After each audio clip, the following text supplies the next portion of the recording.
Sunlight glinted off the polished marble table as Jackson Pierce leaned forward, his heart pounding.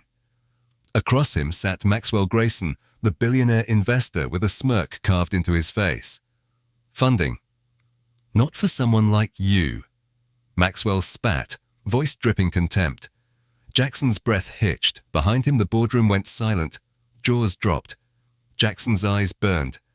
"You're making a mistake," he replied, voice cold. But Maxwell only laughed, sealing Jackson's fate.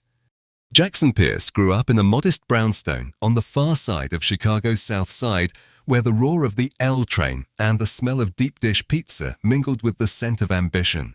His mother, a schoolteacher, instilled in him an unshakable belief hard work and intellect could conquer any barrier. Even as neighborhood friends slipped into gangs or dead-end jobs, Jackson buried himself in books, coding projects and side hustles, teaching himself Python on a borrowed library laptop, selling handcrafted leather journals on Etsy, tutoring geometry to middle schoolers for extra cash. By age 25, he'd launched Verto Technologies, a fintech startup aiming to bring... From the outset, Jackson's pitch deck was both elegant and imperious. Sleek infographics, clear revenue projections, testimonials from early adopters who'd used Verto to weather medical emergencies or start small enterprises. He presented to angel investors at co-working spaces, bleary with cold brew and fluorescent lights. He sat for Zoom calls while debugging code between slides. He refined his narrative until every word inspired confidence. By spring, Verto had captured regional press, disrupting the payday loan industry.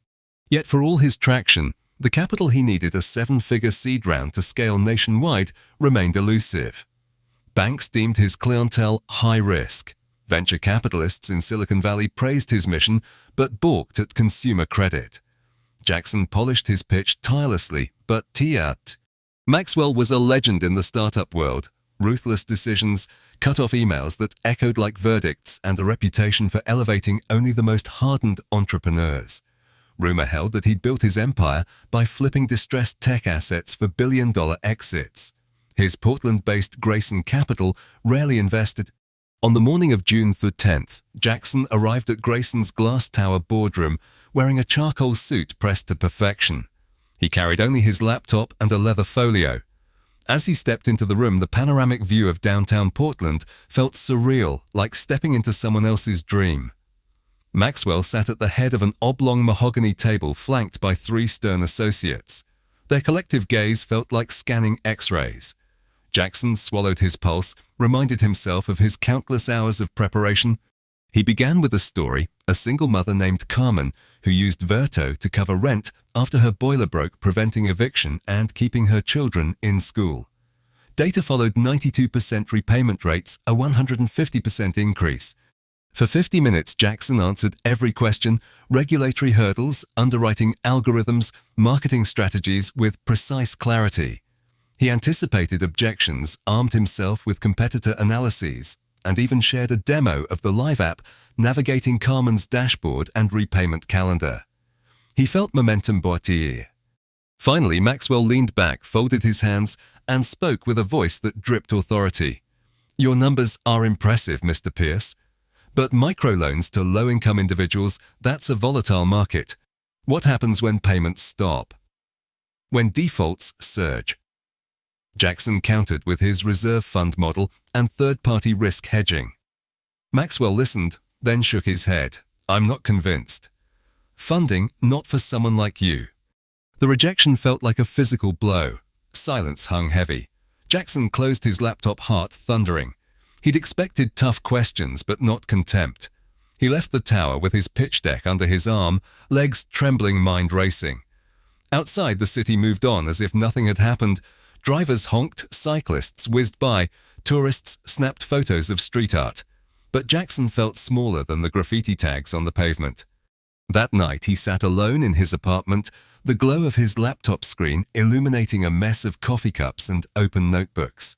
He replayed the meeting, dissected every pause, every facial twitch. Where had he faltered?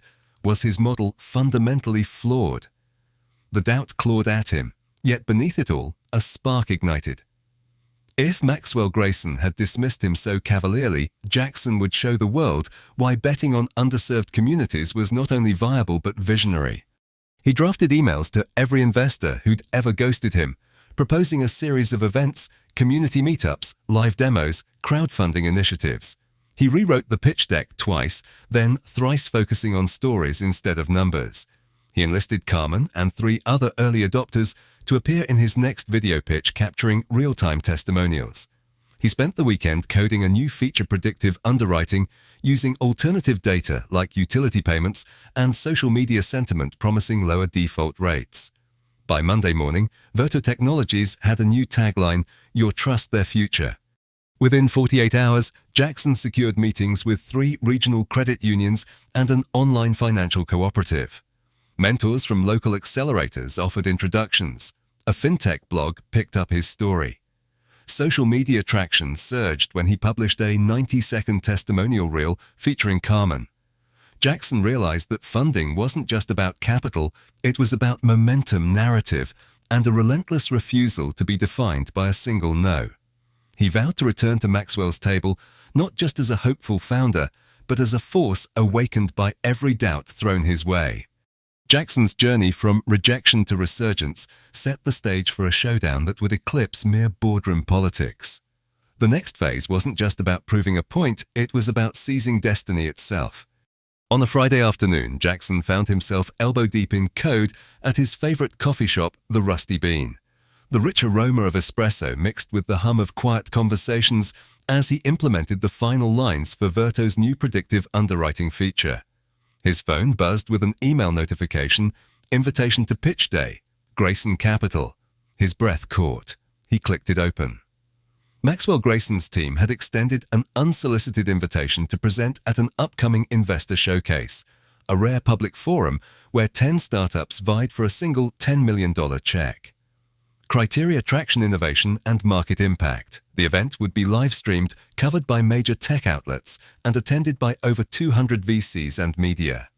The email read, "Congratulations, Mr. Pierce. You've been selected. Please confirm your slot for June 20th. Jackson's heart raced. This was his shot to face Maxwell again. The sting of the prior rejection now fueled him. He confirmed immediately, fingers trembling. The barista called his name. Jackson forced a smile, careful not to betray the adrenaline surging through him. That night he called Carmen, the single mother whose story had anchored his earlier pitch.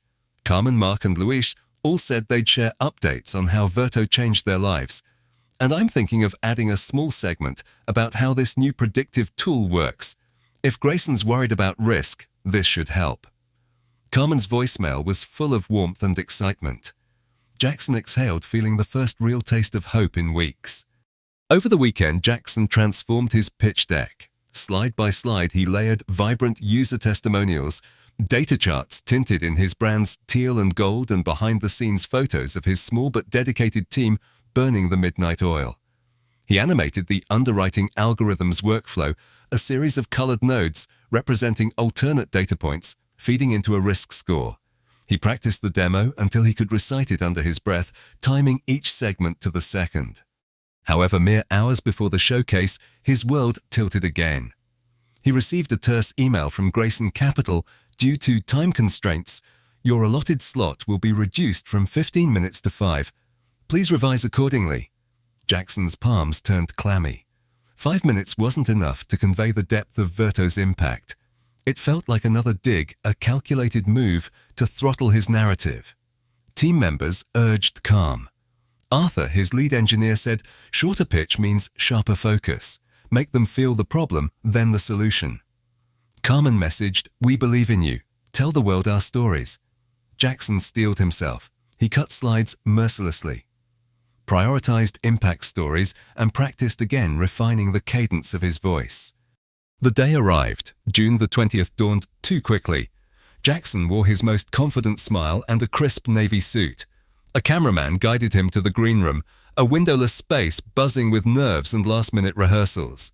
He saw the founders, a drone technology company, demoing a flying camera, a biotech firm teasing an Alzheimer's therapy, a clean energy startup unveiling solar microgrids. Each team looked polished, prepared, and he thought insurmountable. A stage manager whispered, 3 minutes to go.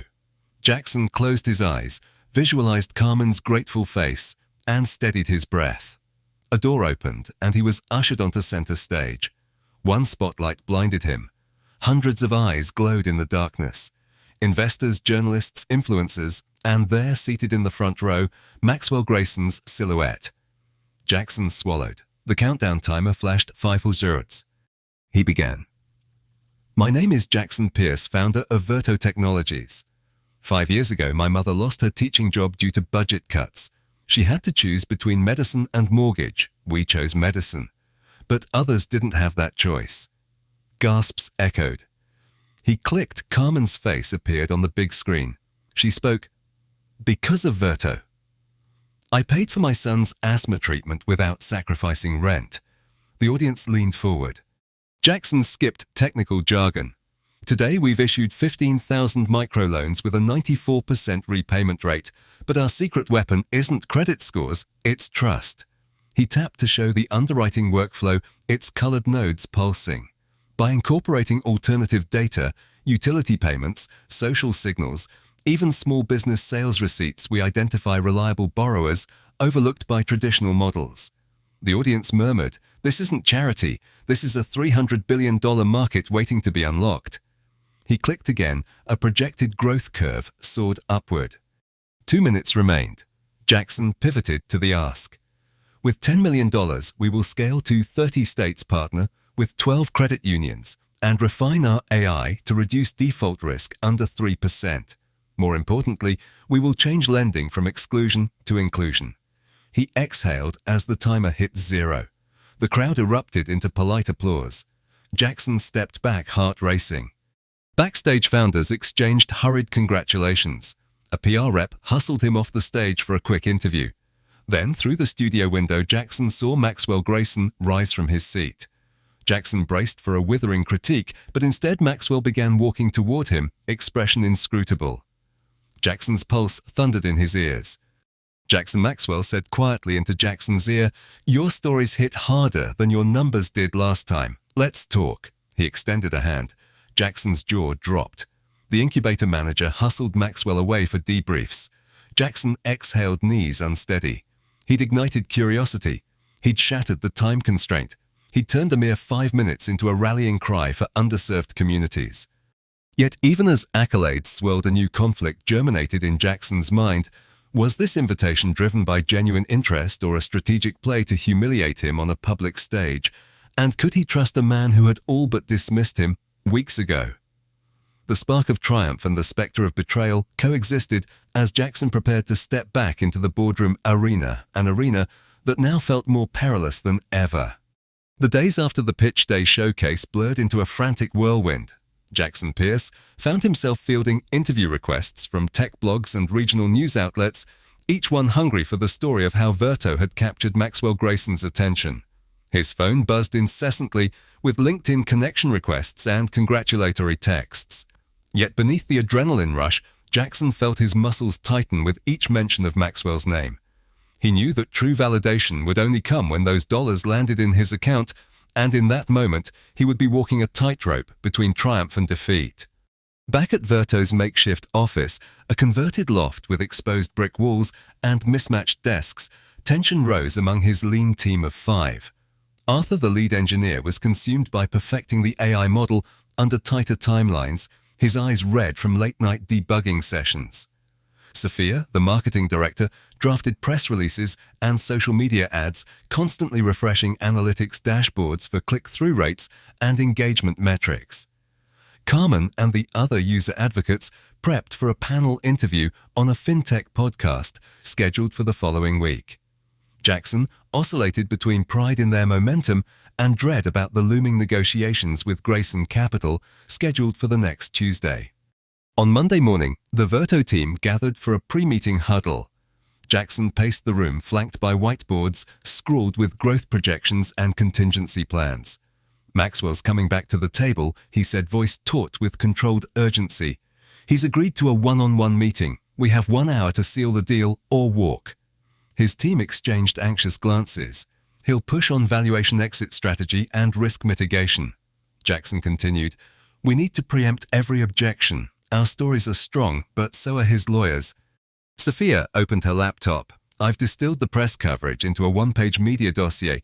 It shows our traction since we slashed the pitch to 5 minutes engagement is up 250%. That buys us leverage. Arthur tapped his notebook. Our new underwriting model cut default rates to 2.7% in beta tests. I've got the live dashboard ready for demo. Carmen slid a manila folder across the table. I've confirmed that our borrowers are ready to testify both live and via video. Their gratitude is genuine. They're our strongest advocates. Jackson nodded. Good, but we need more than data and testimonials. We need to disrupt his narrative. If Maxwell thinks we're a charity play, he will walk. He paused. We have to force him to choose stand with us for impact and profit or risk being on the wrong side of history. That afternoon, Jackson arrived at Grayson Capital's sleek glass tower, one floor above his previous meeting. He signed in and was led through hushed corridors to a minimalist boardroom. Maxwell sat without speaking, thumbed through a digital tablet. Two of his associates, Harper, the legal counsel, and Rios, the operations lead, flanked him. Jackson closed the door behind him, heart pounding, then offered a firm nod. Mr. Pierce Maxwell began eyes cool. Impressive showcase, but I have concerns. First valuation. You're asking for $10 million, a $50 million pre-money valuation. That's ambitious for a seed round targeting low-income demographics. How do you justify it? Jackson took a breath. He clicked to a slide titled Valuation Justification. Behind him, the screen lit up with a bar chart comparing Verto's metrics, user growth repayment rates, revenue projections to similar fintech startups at Series A. Our 94% repayment rate outpaces industry benchmarks by 12%. Our revenue per user in pilot markets is 30% higher than projections. Comparable seed stage companies with similar metrics raised at $60–80 million valuations. We're conservative at $50 million. He offered Harper a steady look. This is not guesswork. It's grounded in real performance. Harper tapped her stylus thoughtfully. We'll need audited financials to substantiate that. Anything less, and our underwriters will push back. Jackson signaled Arthur, who handed over a sealed binder stamped Provisional Audit Q1 Results. Rios flipped through pages. This looks thorough, but we'll verify. Maxwell leaned forward. Next, governance. I don't fund companies where founders retain unilateral control. I require board seats, veto power over major decisions, and advisors of my choosing. Jackson's pulse throbbed. On one hand, welcoming Grayson's network could accelerate Verto. On the other, relinquishing control risked diluting his mission. He squared his shoulders. We're open to structured governance. 2 board seats for Grayson Capital advisory roles for 2 network partners of your nomination, but any changes to our core mission must receive unanimous board approval. We built Verto to empower underserved communities. If that shifts, we're off course. Maxwell's eyebrow arched, then lowered. That's fair. He tapped the table. Final concern risk. Defaults can spike in economic downturns. What's your contingency plan if we enter a recession? Jackson switched slides to stress test scenarios. Charts showed projected default sequences under various unemployment rates and interest environments and a buffer fund modeled on 3 months of full loan coverage. We've stress tested for unemployment up to 15%. Even then, our buffer fund and alternative data model keep portfolio health above 85%. Plus, we have a line of credit with Greenwood Financial ready to inject liquidity within 48 hours. In short, we're prepared. Maxwell steepled his fingers. Silence stretched. Outside, the city's hum felt distant. Then Maxwell exhaled. You've anticipated all my concerns. I'm ready to proceed subject to final due diligence. He rose and extended his hand. Jackson stood chest swelling and shook it firmly. Relief and triumph coursed through him. But as Jackson left the tower, victory tasted bittersweet. He replayed every moment with Maxwell, questioning each concession. Had he given away too much of his control? Could he trust Maxwell not to wield those board vetoes ruthlessly? The handshake felt heavy in his mind, a pact binding his future to a man who had once dismissed him without a second thought. Back at the loft, Jackson's phone glowed with celebratory emails from press contacts and congratulatory Slack messages from his team. They popped a small bottle of champagne, the cork flying amid cheers. Carmen hugged Jackson, tight tears in her eyes. "You did it," she whispered. Yet behind her smile, Jackson caught a flicker of worry, an echo of his own. They toasted quickly, then retreated to their workstations. The clock ticked toward the formal due diligence submission deadline. Over the next 2 days, Jackson and his team compiled reams of documentation, audited financial statements, compliance certificates, user data security reports, and legal agreements. He spent late nights vetting NDAs, structuring shareholder agreements, and double-checking that every deliverable aligned with the board-controlled terms he'd negotiated. The process felt like navigating a labyrinth, one wrong turn and all could collapse. On the eve of submission, Jackson sat alone at his desk, the city skyline visible through the loft's windows. He printed the final copies of the due diligence package, tied them in a black ribbon, and placed them in a courier envelope addressed to Maxwell's office. His hand hovered over the request pickup button on the courier app. He paused, heart heavy with anticipation and fear. Then he tapped send. The courier notification pinged almost instantly, pickup confirmed at 8:00 a.m. tomorrow. Jackson exhaled, rubbed his eyes, and leaned back. The uprising of momentum felt unstoppable, yet he sensed that the real storm was just beginning. Would Maxwell's due diligence uncover hidden flaws? Would other investors swoop in with competing offers? Could Verto's foundational mission endure under the glare of Grayson Capital's boardroom? The night deepened as Jackson stared at the city lights, the envelope on his desk symbolizing both promise and peril. In the hush before dawn, he vowed to remain vigilant to guard his vision even as he scaled new heights. The tension coiled like a spring, ready to unleash itself in the final confrontation that would define Verto's legacy. The dawn after the due diligence dispatch brought an unsettling calm. Jackson Pierce's phone lay face down beside his bed, notifications paused for the night, yet every nerve buzzed with anticipation. By mid-morning, the courier confirmed the package delivery. Jackson exhaled, convinced the worst was past.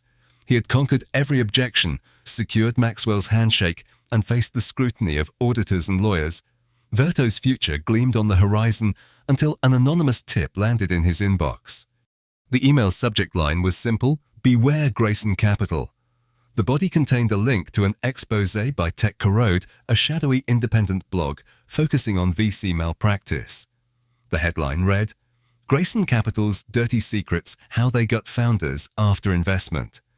The article detailed multiple lawsuits and founder testimonies alleging that once they signed Grayson's board, used veto powers to reshape company missions, cut resources and force outcomes that maximized profit at the expense of original values. One founder claimed, "They turned us into a data monster chasing revenue, our social mission died."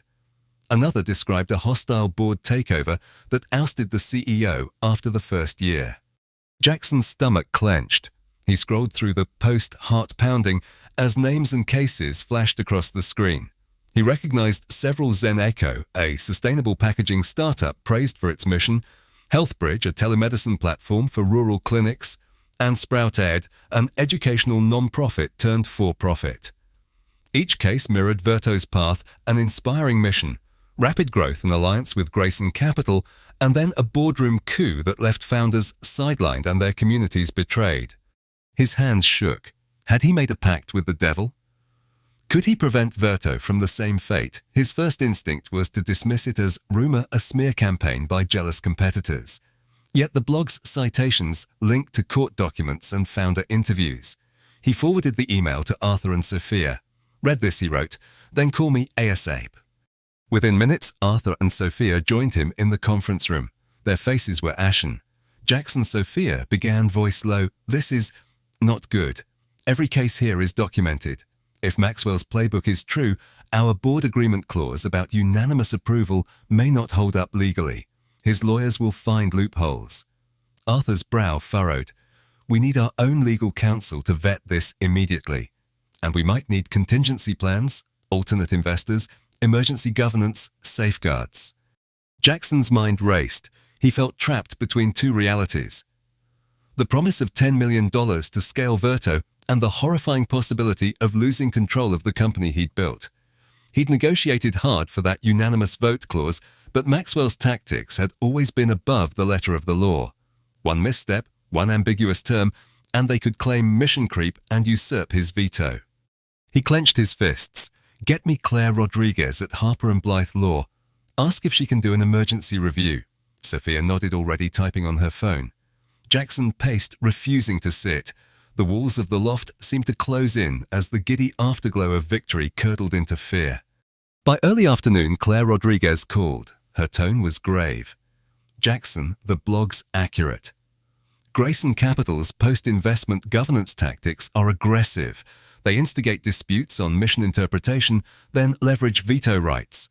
Many founders settled quietly to avoid protracted lawsuits. Jackson felt bile rise. Is there any way to reinforce our clause, I need unassailable language? Claire replied. We can propose an amendment to the shareholders' agreement before closing define core mission explicitly with arbitration clauses and protective covenants. But Maxwell must agree, and this will slow closing timelines. He may walk away. Jackson exhaled. Every option stank of risk. Delay jeopardized the deal. Acquiescence threatened Verto's soul. He recalled Maxwell's rare praise for vision, with teeth a leader who could fight for impact. Jackson's chest tightened as he faced a choice: stand firm and risk losing everything, or sign quickly and hope that goodwill and public momentum kept Maxwell honest. That evening, Jackson convened an emergency all-hands video call with Carmen and the 4 early adopters. He shared the tech corrode expose and legal insights. Their faces flickered in tiny windows, shock mirrors on each. Carmen spoke first. Jackson, you've always led with heart. We believe in you. But you have to protect us, the borrowers too, from being sidelined. Mark, a small business owner who'd used Verto, added, your mission saved my company. If it's at risk, then it's not just your fight. Luis, another user advocate, nodded vigorously. They agreed no compromise on mission fidelity. After the call, Jackson sat alone, spiraling through scenarios. Midnight struck and he remained at his desk. Finally, he drafted an email to Maxwell. Maxwell, thank you for moving swiftly on due diligence. However, I've encountered information suggesting potential governance risks post-investment. To ensure our mission is airtight, I propose an amendment to Section 3.2 of our shareholders' agreement defining core mission as the continued focus on microloans to underserved communities protected by binding arbitration in case of dispute. Please advise if you're open to this refinement prior to closing. Best, Jackson. He hesitated, fingers hovering over send. Then he pressed enter. The tension that followed felt like an abyss. 2 hours later, his phone vibrated with an incoming call labeled Grayson Capital. Jackson's heart pounded as he accepted. On the line, Maxwell's voice was calm, almost cordial. Jackson, I appreciate your diligence. We review every clause carefully, that's standard. The amendment you propose seems reasonable. Legal will draft the language. I expect this won't delay closing by more than 2 business days. Is that acceptable? Relief flooded Jackson, tinged with disbelief. Maxwell's tone lacked the casual contempt of their first encounter. Instead, it conveyed respect for Jackson's resolve and for Verto's mission. 2 days is fine, Jackson replied, voice steady. Thank you, Maxwell. Looking forward to finalizing. He hung up, hands trembling. He'd held his ground, and Maxwell hadn't withdrawn. More than that, Maxwell had responded with professional courtesy. Jackson allowed himself a small smile. The fight for mission integrity had earned him a new kind of alliance. Yet beneath that cautious optimism, Jackson recognized the road ahead remained riddled with tensions. He and his team would draft protective covenants, negotiate arbitration frameworks, and prepare for Maxwell's legal team to probe every detail. They had bought time and trust, but the real turning point lay not in the clauses they wrote, but in the mutual respect forged in that crucible of conflict. As Jackson drafted the amendment language alongside Claire Rodriguez, he reflected on the journey's paradox. The same pressure that had almost broken him had crystallized his conviction. Maxwell Grayson, once a figure of contempt, had become an adversary turned ally bound by legal text and shared purpose. The next battle would be about execution, delivering on the promises that fueled Verto's meteoric rise. But for now, Jackson allowed himself a moment of quiet triumph. He had outsmarted not just a billionaire investor, but the very doubts that could have consumed him. Tuesday morning dawned with the city awash in muted light filtered through overcast skies. Jackson Pierce arrived at Grayson Capital's headquarters, prepared for the climactic showdown, the final negotiation meeting, where legal teams would hammer out the amended governance clauses and funding terms. Behind him, Verto's evolution hung in the balance. Ahead, Maxwell Grayson awaited his expression, unreadable, his power absolute. The elevator doors slid open on the 23rd floor. Jackson's palms were slick despite his calm exterior. He stepped into the marble-floored reception area and was escorted down a narrow hallway to a boardroom larger than any he'd previously entered. The walls gleamed with modern art, floor-to-ceiling windows offered a panoramic view of the skyline. At the head of an expansive walnut table, Maxwell sat flanked by two senior partners, Harper and Rios. Across from them, 8 suited attorneys formed a semicircle. This was no longer a simple pitch. This was a boardroom battle.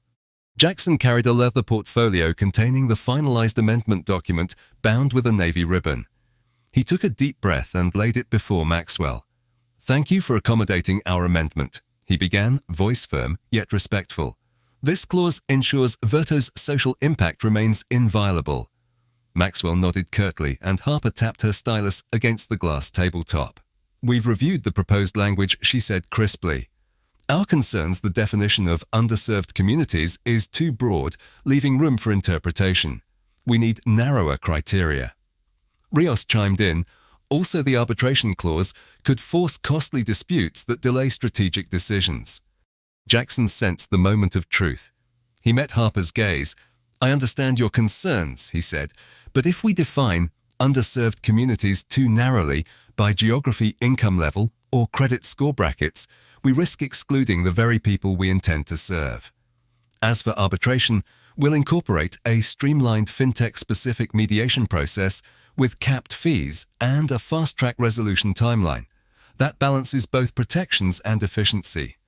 A murmur rippled through the attorneys. Maxwell leaned forward, folding his hands. "Jackson, you're asking us to accept language that limits our board's ability to pivot if market conditions warrant. We need flexibility to pursue opportunities that maximize returns." Jackson paused before responding, his mind racing. He recalled Carmen's tearful embrace, Luis's relief, and the hundreds of borrowers whose livelihoods depended on fair credit. "Maxwell, I appreciate the need for flexibility," he said deliberately, "but Verto's mission isn't negotiable. If market conditions change, we'll adapt with your guidance, but never at the cost of social impact. I propose a compromise, an oversight committee comprising 2 appointees from Grayson Capital, 2 from Verto's Community Advisory Board, and 1 independent fintech ethics expert. Any material deviation from mission must clear that committee with a simple majority vote. That preserves flexibility and ensures mission fidelity." Silence stretched like a taut wire. The room shifted focus to Maxwell. He pressed his lips together, then exhaled. "An oversight committee," he said slowly. "That's unprecedented, but I respect the clarity it brings. Your term sheet reflects mutual accountability. Grayson board seats are scheduling rights and this committee structure." He nodded to Harper. "Draft that now." Sophia and Arthur, waiting outside the room, found Jackson 15 minutes later. His suit was slightly rumpled, eyes bright with triumph. "We got it," he whispered. "Oversight committee approved." Sophia grinned and hugged him. "You did it. Our mission is locked in." Arthur clapped him on the back. "And we still get the funding." 4 hours later, Jackson returned to the loft carrying a sealed briefcase. Inside were the signed term sheet and shareholders' agreement. Over video call, Maxwell announced the $10 million wire transfer schedule, an initial $5 million at closing, then 2 tranches of $2.5 million tied to milestone metrics, state expansions, and AI model accuracy benchmarks. Jackson's heart thundered as the digits scrolled across his phone screen, the transfer confirmation. The battle lines had been drawn, and Verto had emerged victorious. Yet the victory was bittersweet. As champagne corks popped and congratulatory emails flooded in, Jackson found himself staring out at the dusky skyline.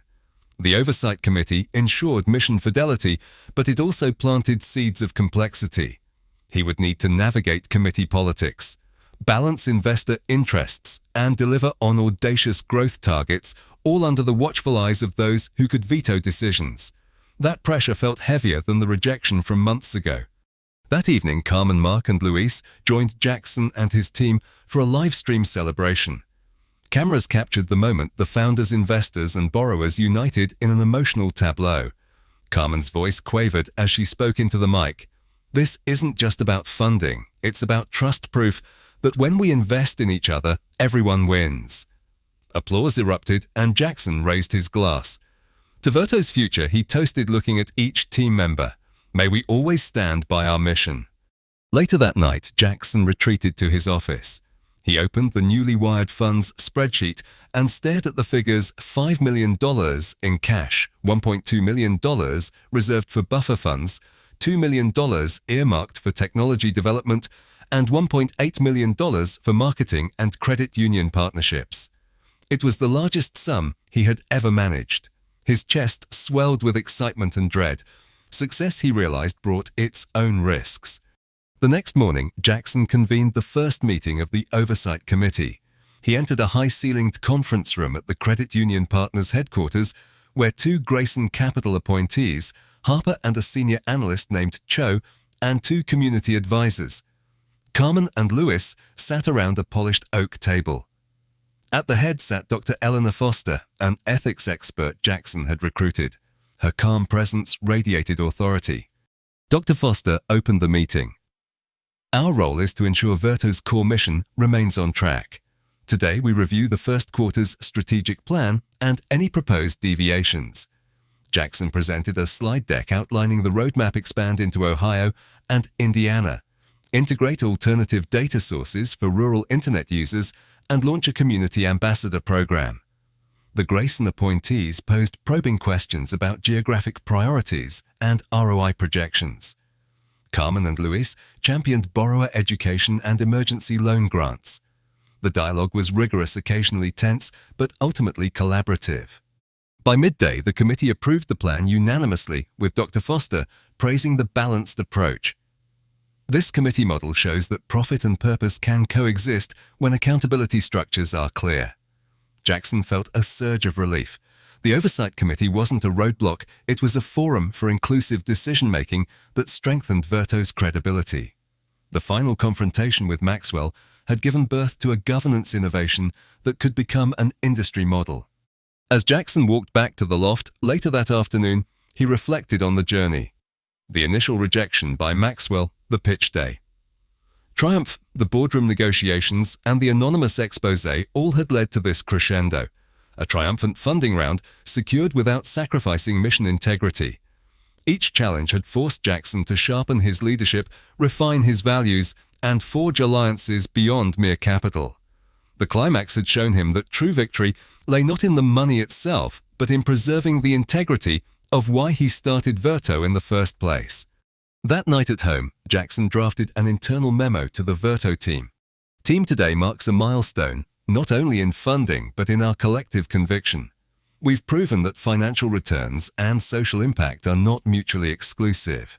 Our mission committee stands as a testament to what we can achieve when we uphold our values. Let's carry this spirit forward, innovate boldly, serve generously, and hold ourselves accountable every step of the way." He paused, fingers hovering over send. He looked at a framed photo on his desk, a young Carmen smiling as her child hugged her, an image from the day Verto funded her first emergency loan. With renewed purpose, he sent the memo. Outside, the city's lights shimmered, echoing his resolve. In the face of billionaire power and VC scrutiny, Jackson Pierce had stood his ground, outsmarted his adversary, and forged a new path for fintech entrepreneurship, one where the underserved could finally claim their stake. The climax had passed, but Verto's story was only beginning. Months later, Verto Technologies stood at the heart of a quiet revolution.